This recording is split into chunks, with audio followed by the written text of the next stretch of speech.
Big boss season 6-ന്റെ 41-ാമത്തെ എപ്പിസോഡിന്റെ വിശേഷങ്ങളിലേക്ക് എല്ലാവർക്കും സ്വാഗതം. രാവിലത്തെ പാട്ടൊക്കെ കഴിഞ്ഞതിന് ശേഷം അർജുനും രശ്മിനും ജാൻമണിയും ജിൻഡോയും ഇരുന്നു പൂരി കഴിക്കുകയായിരുന്നു. ജിൻഡോ 8 പൂരി കഴിച്ചെന്ന് പറഞ്ഞപ്പോൾ ഒന്നുകൂടെ കൂട്ടി 9 ആക്കി കൂടെ എന്ന് അർജുൻ ചോദിച്ചിരുന്നു. ഇത് ജാൻമണിയെ കളിയാക്കിയതെന്നാണ് ജാൻമണി വിചാരിച്ചത്. പക്ഷെ കണ്ടപ്പോൾ അങ്ങനെയൊന്നും തോന്നിയില്ല. അർജുൻ അത് പർപ്പസ്ഫുള്ളി പറഞ്ഞ പോലെയായിട്ടൊന്നും എനിക്ക് തോന്നിയില്ല. ജിൻഡോ 8 പൂരി കഴിച്ചെന്ന് പറഞ്ഞപ്പോൾ ഒന്നുകൂടി കൂട്ടി 9 ആക്കി കൂടെ എന്നാണ് അർജുൻ ഉദ്ദേശിച്ചത്. പിന്നീട് മീറ്റിംഗിൽ ജാൻമണി എനിക്കൊരു കാര്യം പറയാനുണ്ട്. ഇവിടെ ഒരാൾ ട്രാൻസ്ജെൻഡറിനെ മീൻ ചെയ്യുന്ന ഒരു നമ്പർ ഉപയോഗിക്കുന്നുണ്ട്. ദയവ് ചെയ്ത് അത് ഉപയോഗിക്കരുത്. ഞാൻ ആളുടെ പേര് പറയുന്നില്ല. ഇനി അത് ചെയ്യരുത് എന്ന് പറഞ്ഞിട്ട് പോകുന്നു. ഉടനെ തന്നെ നോറയും ജാസ്മിനും അത് ആരാണെന്ന് പറയണം എന്ന് പറഞ്ഞ് ബഹളം വെക്കുകയും ചെയ്തു. അപ്പോൾ പവർ ടീം പറയുന്നു അവർക്ക് താല്പര്യമില്ലെങ്കിൽ അത് പറയണ്ട, ഈ ടോപ്പിക് ഇവിടെ നമുക്ക് അവസാനിപ്പിക്കാം, അത് പ്രശ്നമാക്കണ്ടെന്ന് സിബിനൊക്കെ പറയുന്നുണ്ട്. ഇതിന്റെ പേരും പറഞ്ഞ് സിബിനും ജാസ്മിനും തമ്മിൽ വാർക്ക് തർക്കമാകുന്നു. സിബിൻ ചോദിക്കുന്നു നിനക്കറിയണോ അതും? എനിക്കത് ആരാണെന്ന് അറിയണമെന്ന് ജാസ്മിൻ പറയുമ്പോൾ പറയാൻ എനിക്ക് സൗകര്യമില്ല എന്ന് സിബിൻ തിരിച്ചു പറയുന്നു. ജാസ്മിൻ സിബിനെ വേസ്റ്റ് എന്ന് വിളിക്കുകയും തിരിച്ച് സിബിൻ ജാസ്മിനെ മിഡിൽ ഫിംഗർ ആണെന്ന് തോന്നുന്നു. ലൈവിലും എപ്പിസോഡിലും അതൊന്നും കാണിച്ചിട്ടില്ല. എന്തോ ഒരു ചേഷ്ട കാണിക്കുന്നു. ഇതിൽ കയറി ജാസ്മിൻ പിടിക്കുന്നു.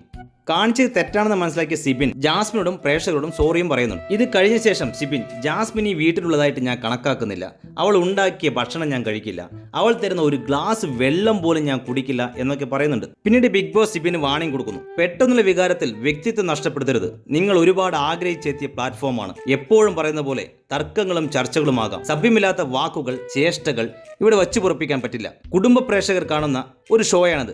അതിന്റെ നിലവാരം കാത്തു സൂക്ഷിക്കേണ്ടതുണ്ട്. ഇതൊരു താക്കീതാണ്. ആവർത്തിച്ചാൽ കർശന നടപടികൾ നേരിടേണ്ടി വരും. ഇതിനെക്കുറിച്ച് ലാലേട്ടൻ നിങ്ങളോട് സംസാരിക്കും എന്നും ബിഗ് ബോസ് സിബിനോട് പറയുന്നുണ്ട്. അടുത്തത് ജയിൽ നോമിനേഷൻ ആയിരുന്നു. പവർ ടീം ഡയറക്റ്റ് നോമിനേറ്റ് ചെയ്തത് നോറയായിരുന്നു. വീട്ടുകാരെല്ലാവരും കൂടി വോട്ട് ചെയ്തതിൽ വെച്ച് 7 വോട്ടുമായി ജാസ്മിൻ ജയിലിലേക്ക് നോമിനേറ്റ് ആയി. ജയിൽ നോമിനേഷൻ കഴിഞ്ഞതും നോറ കരയാൻ തുടങ്ങി. സായിയോടായിരുന്നു നോറയുടെ പരിഭവങ്ങളൊക്കെ സംസാരിച്ച് തള്ളിയത്. ജാൻമണി പറഞ്ഞ വ്യക്തി ഞാനാണെന്നാണ് എല്ലാവരും വിചാരിച്ചിരിക്കുന്നത്. സീരിയക ചേച്ചിയും അതാണ് പറഞ്ഞതെന്നും പറഞ്ഞിട്ടായിരുന്നു ഒരേ കരച്ചിൽ.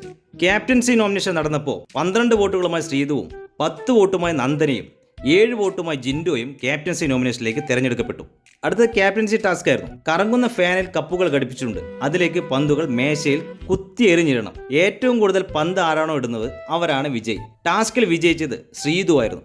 അടുത്ത ആഴ്ചത്തെ ക്യാപ്റ്റനായി ശ്രീതു തെരഞ്ഞെടുക്കപ്പെട്ടു. ജയിലിലേക്ക് കയറിയ ജാസ്മിനും നോറയ്ക്കും പണിഷ്മെന്റായി വീട്ടിലുള്ള എല്ലാവർക്കും മുത്തുകൾ കോർത്ത മാലകൾ ഉണ്ടാക്കി കൊടുക്കണം. ഇതായിരുന്നു പണിഷ്മെന്റ്. അതിനുശേഷം ജിൻഡോ അവർക്ക് കഴിക്കാനുള്ള ഭക്ഷണം കൊണ്ടുപോയി കൊടുക്കുമ്പോൾ അതിനിടയിലേക്ക് ഗബ്രി ജാസ്മിനെ പോയി ഹഗ് ചെയ്യുന്നുണ്ട്. അപ്പോൾ ജാസ്മിൻ ഒരു ഡയലോഗ് അടിക്കുന്നുണ്ട്. നടുക്ക് കയറി നിന്നിട്ട് കാര്യമില്ലാതായി പോയല്ലോ അളിയായിരുന്നു. ഇതൊരുമാതിരി ജിൻഡോനെ ആസാക്കുന്ന പോലെയായിരുന്നു ജാസ്മിന്റെ വർത്താനം.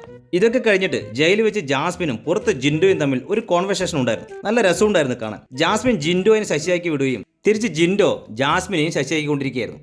പിന്നീട് ജയിലിൽ വെച്ച് ജാസ്മിനും ബെഡ്റൂമിൽ വെച്ച് ഗബ്രിയും ആംഗ്യ ഭാഷയിൽ കൊണ്ട് സ്നേഹങ്ങൾ കൈമാറുകയായിരുന്നു. ഐ ലവ് യു എന്ന് ആംഗ്യ ഭാഷയിൽ കാണിക്കുകയും ഫ്ലൈയിങ് ഈസ് കൊടുക്കുകയാണ് ചെയ്തുകൊണ്ടിരുന്നത്. ഇതൊക്കെയാണ് ഇന്നത്തെ എപ്പിസോഡിലെ വിശേഷങ്ങൾ. അടുത്ത എപ്പിസോഡിന്റെ വിശേഷങ്ങളുമായി നമുക്ക് അടുത്ത വീഡിയോയിൽ വീണ്ടും കാണാം. അതുവരെയും ഗുഡ് ബൈ.